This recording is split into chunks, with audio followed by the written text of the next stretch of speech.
She strives for perfection. She had a 12-pack. She was just lean and strong. He's all about order and discipline. You could set your watch by him. He attained the rank of Master Chief, which is a phenomenal achievement. Together, they are a force of nature. Just was the strangest thing. Two totally opposite people. But when trust fails, Sometimes when one wants out, the other will do anything they can to prevent that. Came out with his rifle. suspicions take hold. It was awful. I want you out of my house again. Right there in my gut, I said something ain't right. It just opened up more questions than it solved. Contact 911, what's the emergency? An ominous mystery grips a small American town. Someone's at my house looking for me. Fitness is a love or hate relationship.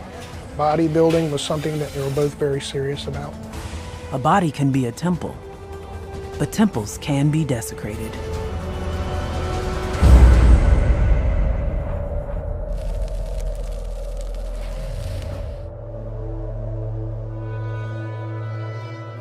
Norfolk, Virginia is home to the world's largest naval base, a massive complex on the shores of the Chesapeake Bay. It's a vibrant, dynamic city, due in part to its population. Most of the 120,000 active duty and civilian personnel stay in top shape, and 42-year-old Paul Jandreau is no exception. His discipline in and out of the gym has helped Paul earn the prestigious naval rank Command Master Chief. That is the highest rank you can obtain as an enlisted personnel in the Navy. You are in charge of all the enlisted personnel. You are the person they look towards for guidance, how to do things, how to be a sailor. Paul was just a stand-up guy. Paul had that supportive mentality. There's a camaraderie there. It's not about me. It's about helping other people. And Paul was like that. He lived in Moyock for quite a few years, married. He had 2 daughters. Moyock is a bedroom community right on the border with North Carolina and Virginia. We have a lot of military personnel who will move to North Carolina to live because of more value for their homes, but they will commute to Virginia. It's a very easy drive. Professionally, life couldn't be sweeter. But by the summer of 2002, Paul's second marriage of 14 years is headed for divorce. The soon-to-be bachelor is a regular at his gym, where he lays eyes on divorcee Letitia Askew, a 29-year-old competitive bodybuilder with a great job in human resources at Norfolk's renowned Children's Hospital. She caught Paul's attention immediately. Letitia's very athletic, very strong. She was very serious about bodybuilding, and she was obsessed with being as fit and as muscular as she could possibly be. Letitia is a professional bodybuilder, very successful in her sport, and has won several competitions. Many men admired Letitia's physique. I mean, she was absolutely in perfect condition. As someone who sees sailors through the rigors of physical training, Paul is dazzled. Paul is striving to be more physically fit. You have somebody who's at a high level, and you have someone seeking to get to a higher level of physical fitness. There's an attraction there. Paul is impressed with her. He saw her six-pack and knew that he was gonna date her. Even though Paul is still married, he and his soon-to-be ex are free to see other people while they work through their amicable divorce. Paul realizes the new target of his affections is painfully shy. So to put Letitia at ease, he goes for common ground, proposing they be workout partners. Training for bodybuilding was something that Letitia and Paul did together, and they were both very serious about. He would go to competitions with her and assist when needed. Paul and Letitia used these fitness competitions as an opportunity to spend time together. They would get to travel, and they both enjoyed it.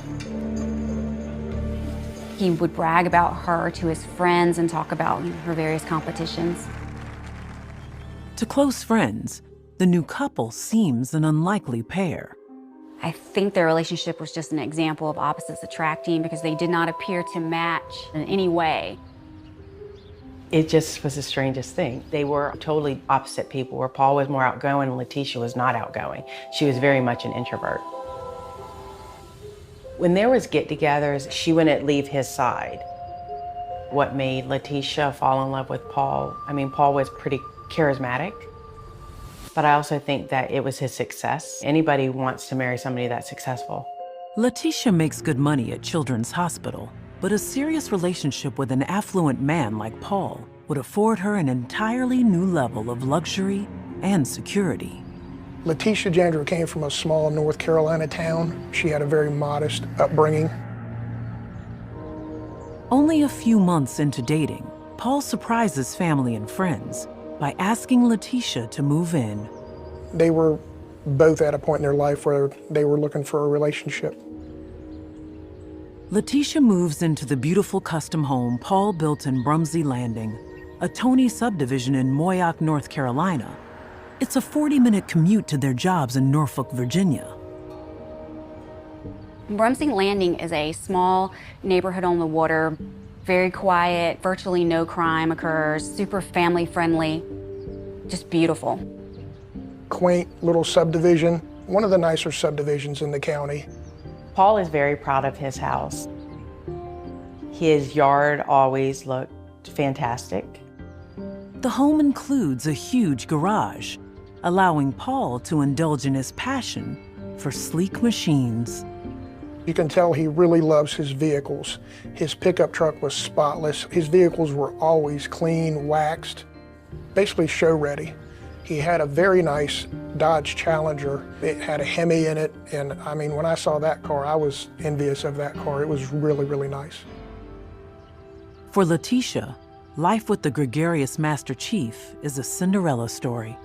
Paul's divorce is finalized in May 2003, and they marry the next month, a year since they first met. Paul seemed very happy being married to Letitia.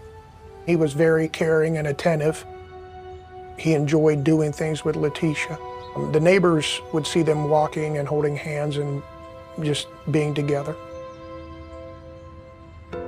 4 years into their marriage, Paul retires from the Navy and begins collecting his military pension. However, he has no intention of slowing down. He was able to embark on a new career as a civilian at BAE Systems in Norfolk, Virginia. They are a company that services and works on Navy ships. He's someone who's held in very high regard. He was very dedicated, would stay late, and was very work-driven and focus-driven. Letitia is also on the move professionally. In 2009, she lands a challenging position with a leading defense contractor. Letitia Jandreau worked for Blackwater Airlines. I believe she helped schedule flights, bringing personnel in and out for training, and also for contractors going overseas. For a woman without a high school diploma, it's an astonishing feat. Letitia is a hard worker. Whatever job she had, she was serious about her job, and she was responsible. Still, for the bodybuilder, no job will ever take priority over her first love. Her life revolved around physical fitness. It was one of the most important things in her life. Paul was very proud of his wife. He would go to work and talk about her competitions. He told people about the various trophies she'd win. Paul would brag to coworkers about her accomplishments.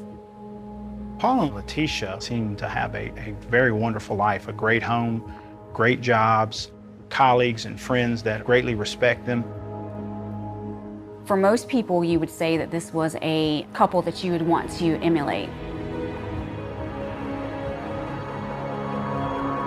But the happy life of Letitia and Paul Jandreau comes to an unexpected end in the summer of 2010, when one day, Paul doesn't show up for work. On June 30th, around 7:45 in the morning, Paul's coworkers reported him missing. We started getting phone calls from at least 6 of his coworkers, his whole little office, were telling us that this was terribly, terribly wrong. He had a presentation that he had been working on very diligently, and even though he was only a few hours late for work, his coworkers knew that, hey, this is not Paul Jandreau. At the urgent request of Paul's coworkers, a deputy from the Currituck County Sheriff's Office visits the Jandro residence to perform a routine welfare check. She notices multiple vehicles in the driveway. She knocks on all the doors, no answer. She walks around looking in windows and could not get a response. Meanwhile, Paul's coworkers hope Letitia can shed light on Paul's whereabouts. Coworkers were calling her, and she was also calling his coworkers. She had no knowledge where Paul was. Soon after, Letitia leaves work to meet with the deputy waiting outside her home. She calmly tells the officer that contrary to the concerns of Paul's coworkers, there is likely an easy explanation for why he is missing. But that easy explanation goes against everything the couple's friends and family have come to know about the Jandros. Letitia says that their marriage is on a rocky road. Paul has been seeing another person for some time, and that it is common for him to leave and go off with this person. Letitia mentioned that he had several lady friends. He would be picked up on a regular basis. They were in a relationship that she could do what she wanted and he could do what he wanted. Letitia's private disclosure has detectives wondering, what is really going on with Paul Jandro?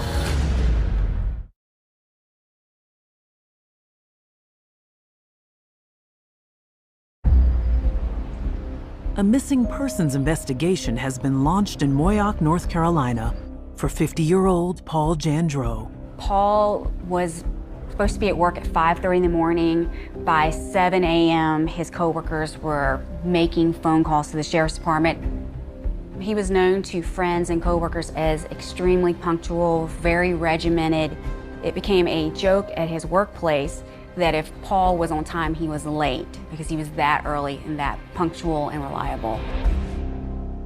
But Paul's wife, Letitia Jandro, calmly explains that she and Paul have an open relationship. Letitia was adamant that Paul had run off to be with his girlfriend or another woman for a day or two. She wasn't concerned. Letitia informed us that he was in a relationship, and she actually provided some social media information of who this person was. Paul did have a dating profile. It was shown that he was dating another woman at the time. Her name is Lori Cosgrove, and officers are assigned to track her down. Letitia was seeing other people as well. She emphasized to the deputies that they were doing their own thing. Furthermore, she says, Paul's CPAP machine for his sleep apnea is so loud, they've had separate bedrooms for years. And because he goes to work so early, she typically doesn't see him before he leaves. Letitia brings the deputy inside to complete her welfare check. A welfare check is just a brief walkthrough, making sure that he's not laying there beside the bed deceased. It's not an in-depth crime scene search. Letitia goes straight to Paul's bedside, looking for his sleep apnea machine. The first thing she says, hey, this instrument is gone, so he's planning on being gone and not returning for the night. She knew if he traveled, he would take that with him. Marriages have difficulty. People see other people, people make other arrangements, and sometimes things are spontaneous. If they had a relationship that they could come and go as they pleased, that explains her not being startled or upset that he was gone. The deputy walks through the residence. She didn't see Paul. She didn't notice anything in the house that set off alarms. When Paul is not found at home that morning, investigators are unsure where to turn. Did he just need to get away for a day or two? We had to think about every scenario that we could. By noon, Paul's girlfriend Lori Cosgrove has not been located, and Letitia has racked her brain, telling the deputy she knows of no one who would want to harm her husband. There is nothing in Paul's background that would be any kind of attraction to any danger. No criminal record, well-liked, no enemies that we are aware of. Just then, Letitia remembers that about 2 weeks earlier, Paul was very upset to discover someone had keyed his collectible Dodge Charger. Somebody wanted to destroy or damage something that meant something to him. So that was important for us to find out what that was about. the clamor from Paul's coworkers to find him is relentless.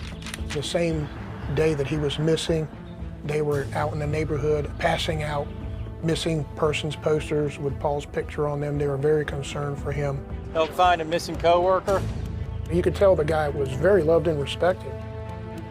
He had a big day at work, a big presentation between a lot of high-ranking military officials, and for him to not be there or postpone was very suspicious.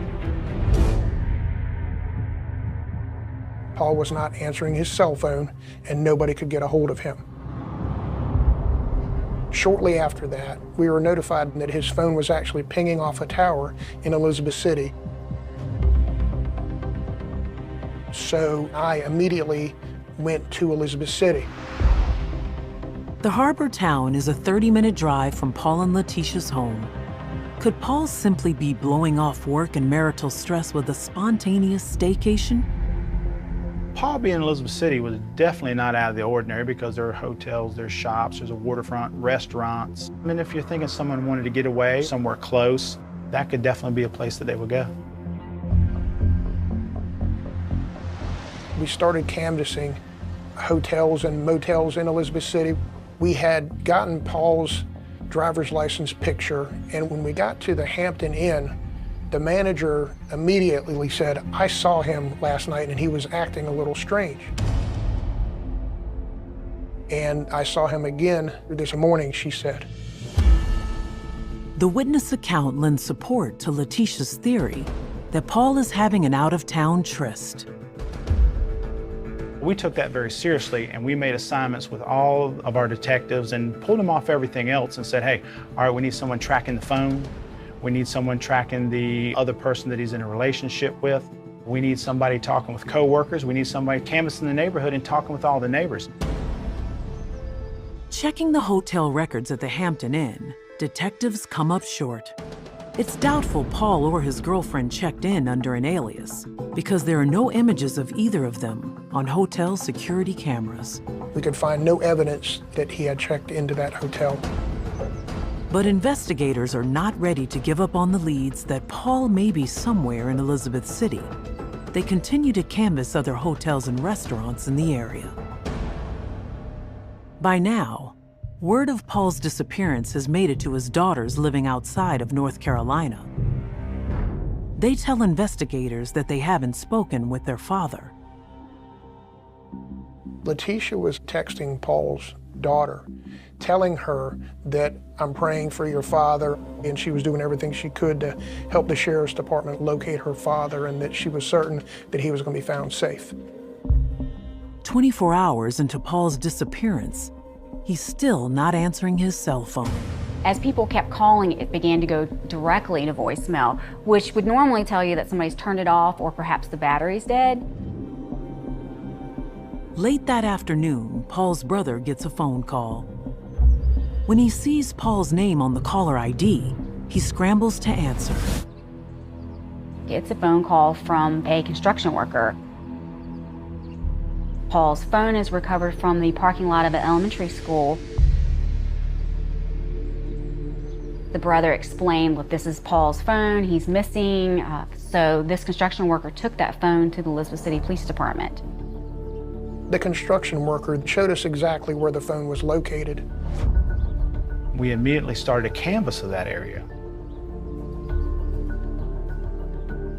We had a utility worker tell us that they saw him walking down the road the day before. It really didn't make sense because it was several miles from the Hampton Inn, and Paul did not have his vehicle, and it was hot. We're trying to wrap our minds around why is he over here on foot? Why would he not have his phone? Why has he not contacted people? It's just not adding up. We were continually checking to see if his credit card had been used, and it had not been used. Upon further investigation, Paul had not checked into the Hampton Inn, so we pretty much figured it was a mistaken identity. Detectives finally make contact with Lori Cosgrove, the woman Paul is reportedly dating. She didn't have any information on Paul's current whereabouts, said she had spoken to him recently but had no plans to meet up. He was not with her. As detectives question the reports that place Paul in Elizabeth City, they receive an urgent call from a concerned neighbor in Brumsey Landing. Something bizarre is happening at Letitia and Paul's house. They see a man show up who they did not know and begin to move furniture. So law enforcement gets called out to the house to see why he was just moving furniture out of the house.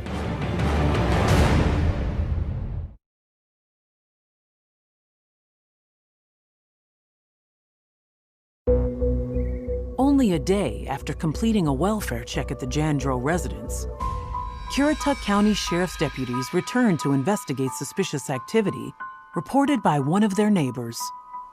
The Sheriff's Department received a call from one of the neighbors saying that Letitia was actually loading up furniture and taking it from the residence. An unidentified man is also reported to be helping Letitia. When the deputy went to the house to talk to Letitia about why she was moving the furniture, she told the deputy that she was just getting new furniture and was taking that furniture to store it in a storage unit. And the male there with her turned out to be Letitia's brother. Deputies ask Letitia to return the furniture to the house until further notice, and she complies with their orders. It was odd, the timing. Her husband's missing, and she's being very calm and nonchalant about it. Deputies take notice of something else very odd. You have a lot of windows on this particular house. While her husband's missing, she starts making various attempts to prevent people from looking in. The windows over the garage, she frosted them with a spray that will make it so that you can't see through them. Wrapping paper ended up on the windows in the back by the sunroom. Investigators consider that Letitia is simply maintaining her privacy, given all the attention being cast on her home.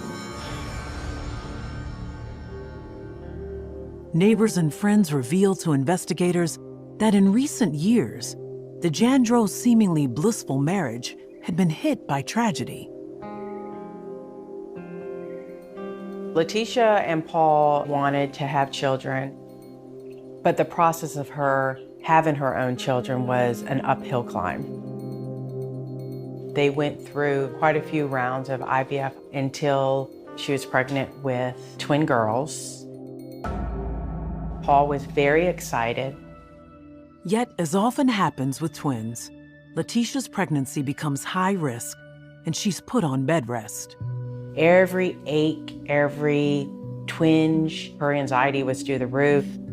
I would just talk to her, I'm like, girl, just calm down, put your feet up, just relax, enjoy the process. I think she was about 21 weeks pregnant. She ended up losing both the babies. Paul took it really hard. Letitia wanted to try again, and he was like, we're done. He was not gonna do it. He's like, I'm not going through that again. With her chance at motherhood lost, Letitia puts everything she has back into bodybuilding, and Paul is there for her. But by year's end, friends notice something has changed. She was telling me that she was getting ready to do her competition, and I was like, oh, awesome. Is Paul going with you? And she just looked at me and she said, mm-mm. I was like, oh.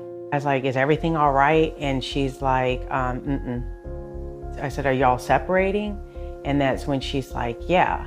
She goes, he's seeing somebody else. And I was like, oh, okay. Paul's co-workers first sensed trouble when Paul turned 50, with no party or acknowledgement from his wife.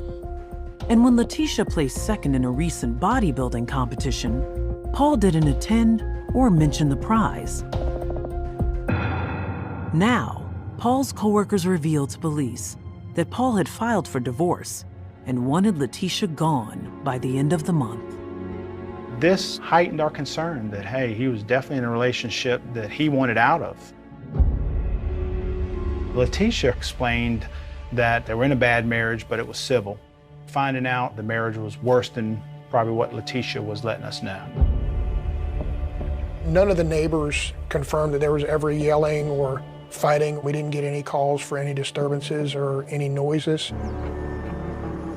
The only record police have of trouble at the Jandro home is the report of vandalism filed 2 weeks before he disappeared. It appears there was more to the story than Letitia first told investigators. Paul reported that his car was keyed, and this was his Dodge Challenger that he loved and kept in pristine condition. We discovered that the vehicle had been scratched inside the garage. Which means someone with access to the home must have done it. Suspicions were definitely starting to mount. As questions swirl, news of Paul's disappearance has spread throughout Letitia and Paul's tight-knit, supportive community. I called Letitia and I'm like, do you need anything? She goes, well, we're all gonna be getting together this evening. We're gonna be doing some flyers. I told her I'd be over there that night to help. When I drove past her house, it was so eerie feeling. And it felt dark. Not dark because it was nighttime. It looked deserted. It was dark and eerie, and I was not stopping. It was awful. Right there in my gut, I said something ain't right.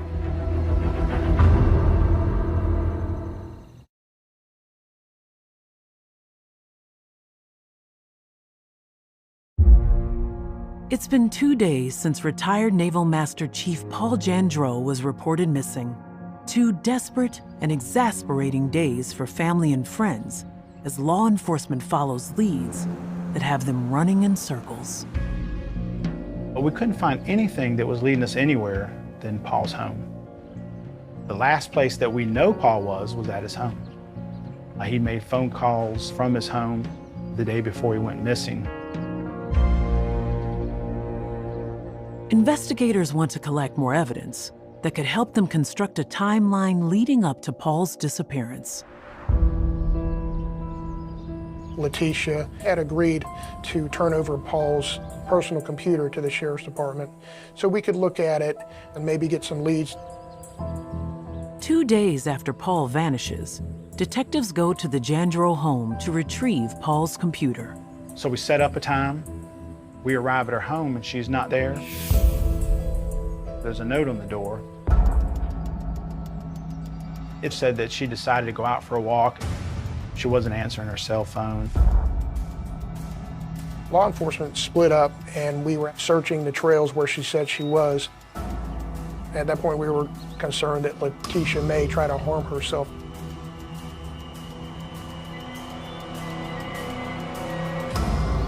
Contact 911, what's the emergency? While we were trying to locate Letitia, she called 911.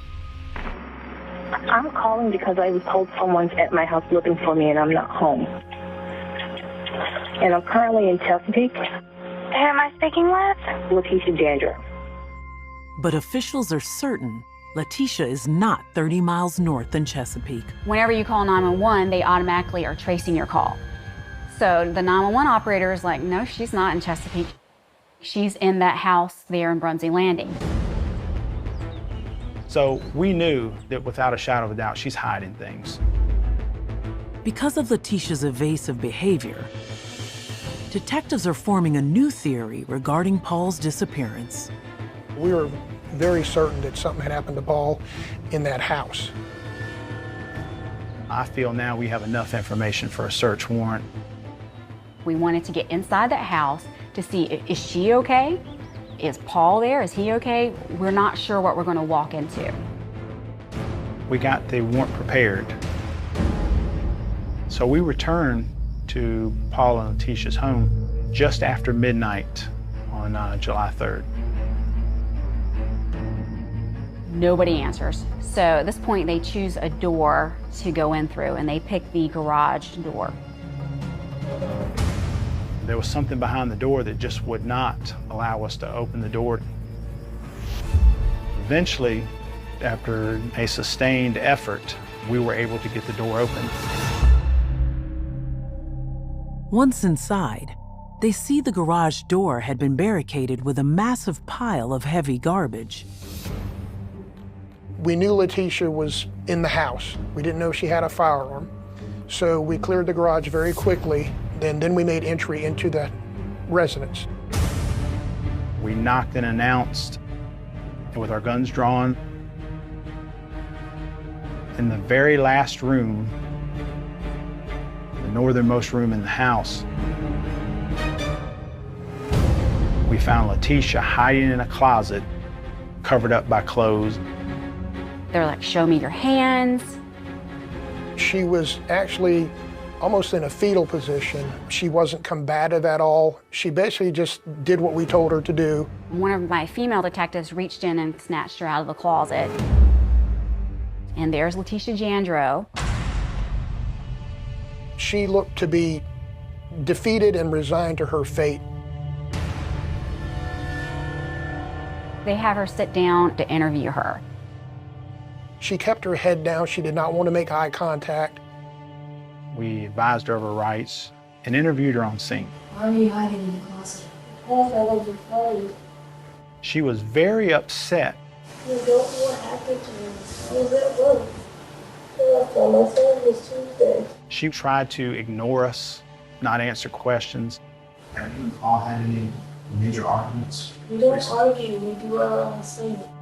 She was crying, and the first thing that comes to my mind, why are you crying? What have you done wrong? Because I'm trying to cooperate, I don't know. I just don't know. Her explanation was that she was just tired of being bothered. She needed some time to rest. She needed some time to think. Meanwhile, there are other officers going through the house. We noticed extensive cleaning, and sections of carpet were just cut out of the floor. When you see strips of carpet cut up out of someone's floor and in a very nice home, when you see furniture wrapped up, when you see rugs wrapped up to be removed, that really put our senses at the highest levels that something tragic had happened. I went to the master bedroom. There were bullet holes in the walls that had been patched.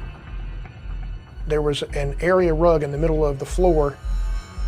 When I tried to move the area rug, it was glued down to the floor. I was able to pull the rug up, and I saw a bullet skip mark in the floor right there. I moved a dresser.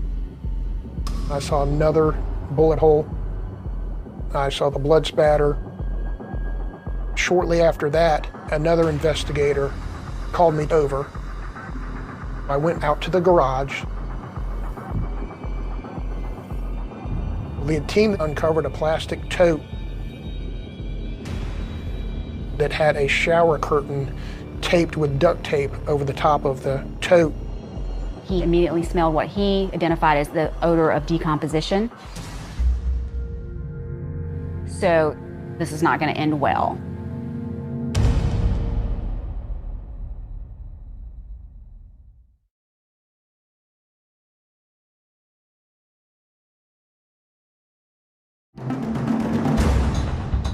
In the very early morning hours of July 3, 2010, as Letitia Jandreau is being questioned about her husband, Paul, detectives searching the residence make a horrible discovery.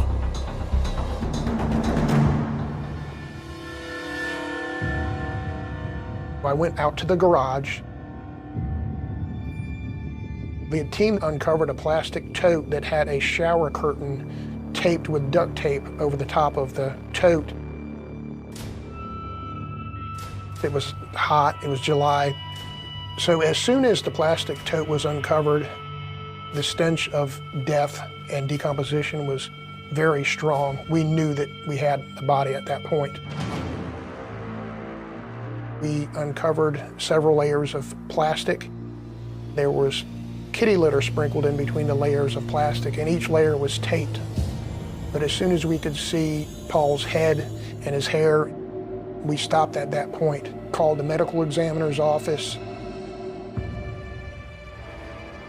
The deputy who did the welfare check the morning Paul disappeared had unknowingly come within 10 feet of Paul's body. We know where he is. This is it? No, he's not in Elizabeth City. He's a lot closer than that. This is your one opportunity. No, look at me. Paul's body. Yes, it is. She did appear startled that we had found Paul in the house, implying that she didn't know that he was deceased. I didn't put him there. With nowhere left to hide, Letitia finally discloses to detectives that she may have unwillingly played a role in her husband's murder. She said that she stopped in Elizabeth City and she told several men that Paul had been mistreating her, and she gave them the code to the house and wanted them to come beat Paul up. We just went up to a couple strangers on the street. It was downtown and guys were selling drugs and just hanging on the corner talking. There was nothing believable about Letitia's story. We weren't able to confirm anything. It seemed very outlandish. The only thing that gave some credibility is she did implicate herself in solicitation for an assault. Letitia, what is your biggest fear? I think of anything that I heard Paul. He didn't. Letitia, you're just in a situation. Trust me that you're not going to be able to explain or lie your way out of it. I'm not trying to lie my way out of it. I'm being honest. Shortly after we found the body, she was taken into custody and arrested. The whole tote was taken to the medical examiner's office. The official cause of death is multiple gunshot wounds combined with severe blunt force trauma to the head. She was in jail maybe 12 to 13 hours before she contacted law enforcement, said she wanted to talk. And now she gives a different version of her story. Letitia says Paul attacked her in the early morning of June 30th, 2010, the same day Paul's coworkers reported him missing. She told me that Paul came in her room with a rifle and says, "By the time I leave for work, I want you out of this house." He grabbed her and drug her down the hall and said, "I want you out." She said she got her gun, which was a .45, ran to his room and started shooting. Shot the door and shot Paul multiple times. I just kept shooting. He backed away. I shot him again. We struggled. And then they had an altercation, a struggle, after he had been shot. She went on to say that she killed him in self-defense. So this was a completely new version that she came up with after being in jail for about, a day. Now that we have a cause of death, we went back to further search the residence. We searched Letitia's silver BMW, and that's where we found in the back seat a .45 caliber semi-automatic handgun. Ballistics show it to be the murder weapon. We ran the serial numbers on the handgun, and the handgun actually had come back to a retired Air Force general. The general confirms he'd taken Letitia on a few dates. She had actually stolen his gun. The crime scene investigators found a copy of a lawsuit that had been filed against Letitia and Paul. The legal document sheds light on the serious troubles in the marriage, involving another man Letitia started seeing a year before she and Paul lost the twins. March 2010, a gentleman friend of Letitia's had filed a lawsuit against her and named Paul Jandro as part of the suit. He was claiming that he had been taken advantage of and that she was basically milking him for money, pretending to be pregnant with his children. It seems the shy country girl of modest means is playing everybody. She is a master manipulator, very cold-hearted, very unfeeling. Paul talked to him and then went straight to a divorce lawyer. He wanted no part of any of this and just wanted to be done with Letitia. More evidence at the house proves Letitia bought the items needed to clean up after the murder. We located a receipt from Lowe's on the kitchen counter, and the receipt was actually for the purchase of a 50-gallon tote. We were able to receive video footage of her actually purchasing that tote and walking out of Lowe's with that tote. Letitia, being a bodybuilder and very powerful and very muscular, she was very capable of putting him in the tote and dragging it down the stairs like she did.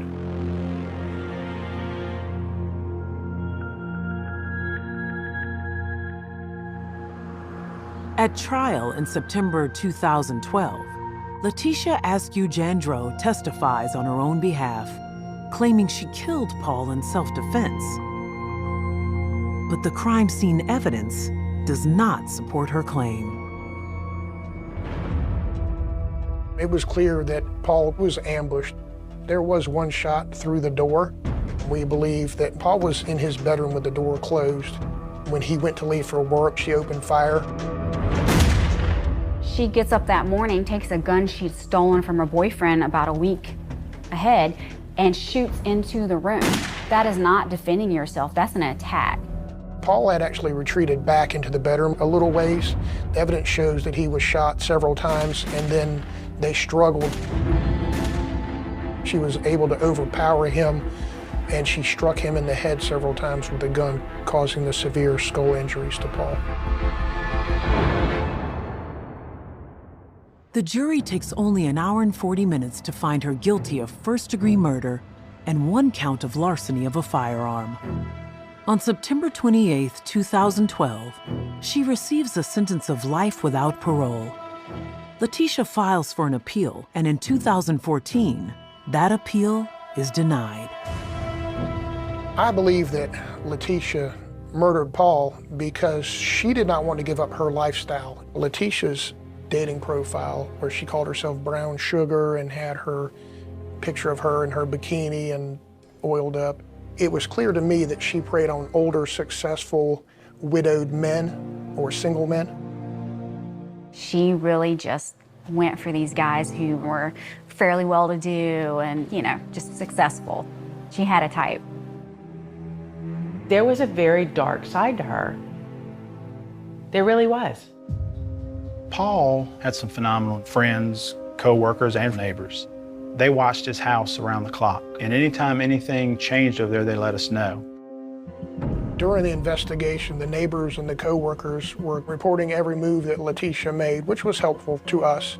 It helped put the pressure on her. When you have pressure and you panic, you make mistakes. She made the mistake of keeping Paul in the garage. Everybody loved Paul.